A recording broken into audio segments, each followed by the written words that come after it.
ইরানের সাথে যুদ্ধ দীর্ঘস্থায়ী হলে ঘরে বাইরে ব্যাপক চাপে পড়বে মার্কিন প্রেসিডেন্ট ডোনাল্ড ট্রাম্প। একদিকে যুদ্ধের খরচ যোগাতে যুক্তরাষ্ট্রের অর্থনীতিতে চাপ বাড়বে, মার্কিন জনমনে ট্রাম্পের বিরুদ্ধে তীব্র হবে ক্ষোভ। অপরদিকে ইরানের লাগাতার হামলায় অস্থিরতা বাড়বে মধ্যপ্রাচ্যে, আন্তর্জাতিক তেল বাণিজ্যে পড়বে মারাত্মক প্রভাব। এতে যুদ্ধ থামাতে ট্রাম্পকে চাপ দেবে ক্ষতিগ্রস্ত দেশগুলো। বিশ্লেষকরা বলছেন, ট্রাম্পকে পরাজিত করতে এই রণকৌশল নিয়েছে ইরান।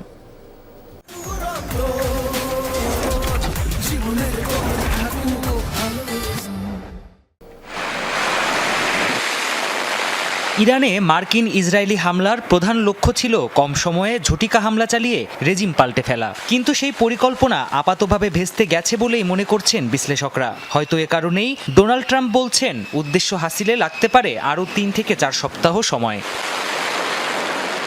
বিশ্লেষকদের দাবি, দীর্ঘ সময় যুদ্ধ চালানোর সক্ষমতা নেই যুক্তরাষ্ট্রের। রয়েছে সামরিক, অর্থনৈতিক ও রাজনৈতিক ঝুঁকি। যুদ্ধ লম্বা হলে চাপ বাড়তে থাকবে মার্কিন অর্থনীতির ওপর, এমনটাই মত তাদের। প্রেসিডেন্ট ট্রাম্পের মূল লক্ষ্য নেতানিয়াহুর চেয়ে ভিন্ন। তিনি চাইবেন না এই যুদ্ধ দীর্ঘায়িত হোক। যুদ্ধে প্রতিদিন কি পরিমাণ খরচ হয় সে সম্পর্কে তিনি ভালোভাবেই জানেন।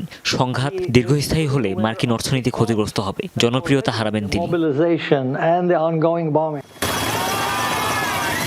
কিন্তু যুদ্ধ দীর্ঘায়িত হলে লাভ ইরানের। মার্কিন প্রেসিডেন্টের ওপর চাপ সৃষ্টি করাই মূল লক্ষ্য তেহরানের। এ উদ্দেশ্যে সর্বোচ্চ শক্তির পরিবর্তে কৌশল অবলম্বন করে বিক্ষিপ্তভাবে মধ্যপ্রাচ্যে মার্কিন মিত্রদের ওপর হামলা চালাচ্ছে আইআরজিসি। পাশাপাশি হরমুজ প্রণালী বন্ধ করে আন্তর্জাতিক বাণিজ্যে অচলাবস্থা তৈরি করার চেষ্টা করছে তারা। যুদ্ধ বন্ধে ইরানের কাছে একটাই পথ খোলা আছে, তা হলো যে কোনো উপায়ে ট্রাম্পের উপর চাপ সৃষ্টি করা। আর এ কারণেই তারা উপসাগরীয় দেশগুলোতে হামলা করছে। একই সাথে হরমুজ প্রণালী বন্ধেও তৎপরতা চালাচ্ছে, কারণ বিশ্বের 20% অপরিশোধিত তেল এ প্রণালী দিয়েই সরবরাহ হয়। ইরান এসব করছে যাতে আন্তর্জাতিক চাপে ট্রাম্প যুদ্ধ চালিয়ে যাওয়ার সিদ্ধান্ত পুনর্বিবেচনা করে।